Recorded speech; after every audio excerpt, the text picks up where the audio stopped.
तो नमस्कार दोस्तों, मैं ऋषभ भारद्वाज। तो स्वागत करता हूँ आपका इस सब वीडियो में। तो आज हम बात करने वाले हैं class 11th mechanical properties of solid के क्वेश्चन के बारे में, जो कि दिया गया है यहाँ पर। तो चलिए इस क्वेश्चन को करते हैं और फिर आपको समझते हैं क्या कह रहा है question. What is the percentage increase in length of a wire diameter 2.5 millimetre stretched by a force 100 kg watt? Young's modulus of elasticity of wire is this. देखिए हमसे पूछा गया है कि कितना परसेंटेज इंक्रीज होगा लेंथ में जब वायर की डायमीटर इतना है। डायमीटर वायर का 2.5 मिलीमीटर है और उसको 100 केजी वॉट के फोर्स से स्ट्रेच किया जा रहा है और यंग मॉड्यूलस किसका कितना दे रखा है 12.5 इंटू 10 की पावर 11 डायन सेंटीमीटर स्क्वायर। ठीक है, हमसे क्या पूछा गया है डेल एल अपॉन एल का परसेंटेज। ठीक है, डेल एल परसेंटेज पूछा गया है, बात ये है। ठीक है, तो हमको निकालना है कि लेंथ में कितना चेंज होगा। तो चलिए देखिए 2.5 का हाफ कितना होगा 2 1 2। ठीक है, 2 2 या 4 2 5 10। अब ये मिलीमीटर में देखिए डायन सेंटीमीटर स्क्वायर में दे रखा है, तो हम सभी यूनिट्स को एक में करेंगे तो सीजीएस में यूनिट को कन्वर्ट कर लेते हैं। ठीक है, अब देखिए 1 मिलीमीटर में कितना होता है, सॉरी 1 सेंटीमीटर में कितना मिलीमीटर होता है 10। 1 मिलीमीटर में कितना हो जाएगा 10 की पावर माइनस 1 सेंटीमीटर। तो इसमें कितने का मल्टीप्लाई करेंगे 10 की पावर माइनस 1। कितना आ जाएगा ये सॉल्व करके 0.125 सेंटीमीटर। 0.125 सेंटीमीटर। अब देखिए किलोग्राम वॉट में दे रखा है। ठीक है, तो इसको पहले न्यूटन में कन्वर्ट करते हैं। 9.8 का मल्टीप्लाई करेंगे, देन 10 पावर 6 का मल्टीप्लाई करके इस किस में आ जाएगा डायन में आ जाएगा। फोर्स है ये फोर्स, तो न्यूटन से डायन में कन्वर्ट करना है।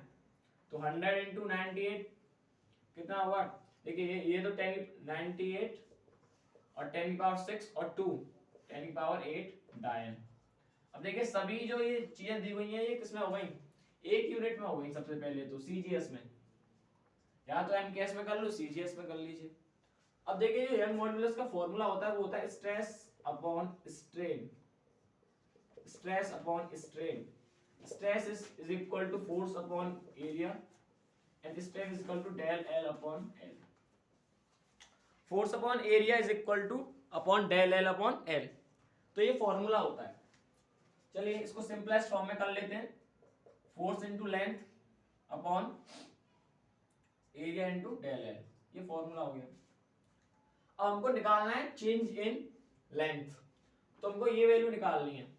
तो इसको अगर मैं इधर लेके जाऊंगा, इसको मैं डेल एल अपॉन एल को इधर लेके जाऊंगा तो ये नीचे आ जाएगा। तो एफ अपॉन ए होल में यंग मॉड्यूलस, एफ अपॉन ए होल में यंग मॉड्यूलस। ठीक है, चलिए फोर्स कितना दे रखा है 9.8 10 की पावर 8। एरिया कितना है, अब देखिए यहां से इसका मल्टीप्लाई इसके साथ होगा तो एरिया नीचे आएगा।